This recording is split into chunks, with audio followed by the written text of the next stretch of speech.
तो one piece chapter 1134 finally आ चुका है एंड लास्ट पैनल में शैंक्स के भाई स्पैंक्स को देखने के बाद सब बहुत ज्यादा एक्साइटेड है। एंड हाँ, ये वही शैंक्स है जो चैप्टर 907 में हमें गोरोसे के साथ बात करते हुए दिखा था।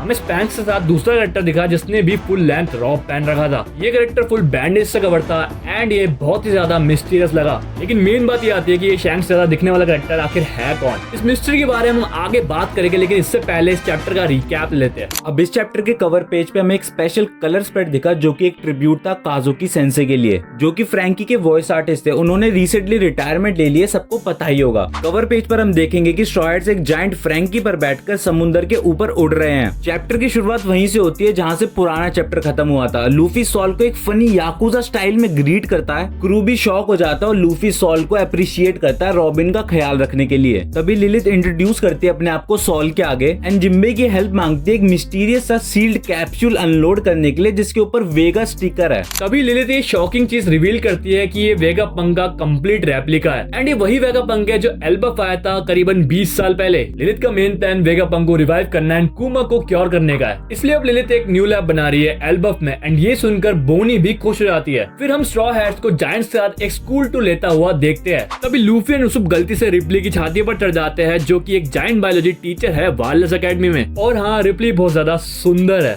तभी वो ये भी बताती है कि वो लोग मॉडर्न एल्बफ फॉलो करते हैं किंग हारेल्ड के पीसफुल आइडियल्स। किंग हारेल्ड के मरने के बाद एल्बफ अब बिना किंग के है। रिप्ली फिर मेंशन करती है एक कनेक्शन लूफी के गियर 5 एंड एल्बफ माइथोलॉजी के बीच में। तभी रॉबिन, चॉपर, लिलिथ एंड बोनी एक लेजेंडरी आउल लाइब्रेरी विजिट करते हैं। फिर सॉल एक्सप्लेन करता है कि कैसे उसने और हाजिरुद्दीन के क्रू ने मिलकर ओहारा की बुक्स को रेस्क्यू करा था। जैसे वो लोग लाइब्रेरी में एंटर करते हैं, हम तभी लाइब्रेरी का मैजिक देखते हैं। जो बुक रॉबिन के हाथ में थी वो एकदम से बड़ी हो जाती है, जायंट के साइज की। तभी सीन कट हो जाता है अंडरवर्ल्ड में। वहाँ हम लोकी को एक मिस्टीरियस से कैरेक्टर के संग बात करता हुआ देखते हैं जिसका नाम मोसा है। मोसा तभी अपने पास्ट ट्रॉमा के बारे में बात करती है और हम तभी लोकी की काइंडनेस देखते हैं। दोबारा से हमें एल्बफ का वेस्टर्न विलेज दिखता है जहाँ डोरी एंड ब्रॉगी दारू पीते पीते स्ट्रॉ हैट्स का वेट कर रहे होते हैं। तभी एकदम से ब्लैक लाइटनिंग बोल्ट स्ट्राइक होती है विलेज के कैसल पे और हमें एक मैजिक सर्कल दिखता है, वही सेम सर्कल जो हमें गोरोसे की एंट्री पर दिखा था एगहेड में। अब आता है सबसे इंटरेस्टिंग पार्ट। उस सर्कल में से दो मिस्टीरियस कैरेक्टर निकलते हैं, एक लंबा सा कोट पहनकर। उसमें से एक बंदा होता है स्पैंक्स जिसने गोरोसे से बात करी थी लेवली में। दूसरा हमें एक न्यू कैरेक्टर दिखती है जिसके पूरे चेहरे पर बैंडेज है। आखिर में चैप्टर खत्म होता है एडिटर के मैसेज के साथ कि वी हैव इन्वेडर्स। एंड अब मेन बात ये आती है कि शैंक्स का लुक अलाइक स्पैंक्स है कौन। तो देखो, मेरा कहना ये है कि शैंक्स गॉड वैली में एक ट्रेजर चेस्ट के अंदर पाया गया था, वहीं जहाँ रॉजर ने रॉक्स डीजबग से लड़ाई करी थी।